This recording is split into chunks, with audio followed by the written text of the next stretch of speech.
Greetings, Legunus. So today I'm talking Adeptus Astartes, aka Space Marines, a topic which in the past I have talked on quite exhaustively. But today I'd like to do a simple breakdown of some of the basics of what Astartes and their war gear can do, and why, in tandem especially, they are so utterly terrifying. And I'm only going to be discussing regular Astartes, not the new Primaris Space Marines, because that's a whole nother subject with a whole nother thing to cover. Power armor for an Astartes makes them, for all intents and purposes, a walking tank. What's most terrifying about this walking tank isn't the fact that it can take a serious beating like many variants of power armor can, but that in tandem with the Astartes Black Carapace, it makes the wearer so fast and allows them to fire weapons that otherwise might cause them to suffer aim-impairing recoil with practical ease. Now on a battlefield, these are some of the most terrifying combinations. Superhuman speed, strength, and durability coming right at their foes. If you have regular human-based locomotion, you are essentially screwed. Because even if, let's say, you have an autocannon, which can punch clean through both an Astartes with their black carapace and power armor as well, you still have to actually hit them. Which, unless for some odd reason they aren't using their superhuman speed, or are just standing there like a noob on the first day of Call of Duty, you'd be lucky to even graze one of them. These are trained superhuman soldiers, and once they enter combat, they are going to hit the ground running and almost never stop moving, and moving at speeds which are incredibly difficult to track for the unaugmented.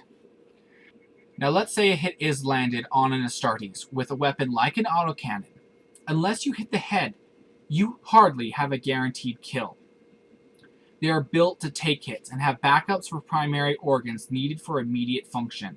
A whole secondary heart and a third multi-lung. Which means even if you hit them in the chest and let's say you took out one of their hearts, the other kicks up into higher gear to compensate. Yes, they are impeded and slowed down due to that wound, but they aren't even going to bleed out despite the fact that you just punched a significantly sized hole in their chest and wiped out one of their hearts. No, they'll keep coming. The Luhrmann's organ typically implanted during Phase 5 of the transition from Homo sapien to Homo Astartes generates and controls Luhrmann cells. This organ is about the size of a golf ball and shaped like the liver and is implanted in the chest cavity. It is connected to the circulatory system, and upon the wounding of the Astartes, Luhrmann cells are released into the bloodstream and attach themselves to leukocytes in the blood and are carried to the site of the wound, and upon contact with air form a near instant patch of scar tissue, sealing any wounds the Astartes has suffered.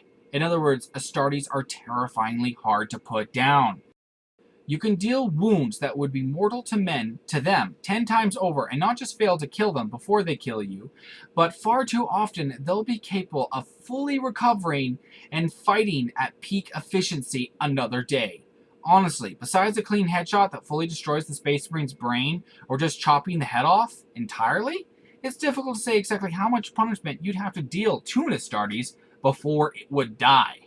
And if you're thinking at least the pain of such a wound would incapacitate an Astartes, you'd be wrong on that count too. The pain tolerance of the Homo Astartes is astronomically higher than that of the average Homo sapien. This is built upon over and over throughout the transition between the two, and by the time an Astartes is fully matured and ready for combat, they've undergone pain that has eliminated countless other initiates and neophytes, driving the minds of men to madness and death. Now let's go ahead and get really crazy and create a fully automatic mini missile launcher. Terrifying, right? Well, guess what? That's exactly what the bolter is. It doesn't just shoot big bullets such as depicted in far too many books. No, these are warhead-tipped rounds in a rifle that once fired have their own propellant to keep them moving and accelerating towards their target. And upon penetration of said target and detection of enough mass, these warhead-tipped rounds explode! So they aren't just mini missiles. They're smart mini missiles, turning what might have been just a regular flesh wound in someone's arm to a blown off limb. Big difference. Now let's do the unthinkable and put this terrifying weapon into the hands of a terrifying super soldier. The word terrifying suddenly doesn't do this situation justice. The words "shut up and die, traitor" which, if you listen closely, is the sound you hear every time an Imperial bolter is fired, do. Now, if you would like to see just what an Astartes is capable of doing and enduring, factoring out their superhuman speed, I highly recommend you go and watch Astartes Episode 1 and 2 by the YouTube channel Astartes, and Death of Hope by Mark Sparks. Both of these channels show off certain characteristics of the Astartes, each in their own way, and I'll be putting up my reviews of Astartes Episode 2 and Death of Hope at the end here in a bit. So anyone who hasn't seen them or who wants a reminder as to how awesome they are, can go and watch them right there. Thank you, everyone. I hope you enjoyed this breakdown. If you have any feedback of any kind, please leave it in the comment section below. If you like this video, please leave it one. And if you didn't like it, please let me know why. And if you're new to the channel and genuinely enjoy this kind of content, please consider subscribing. Toodles!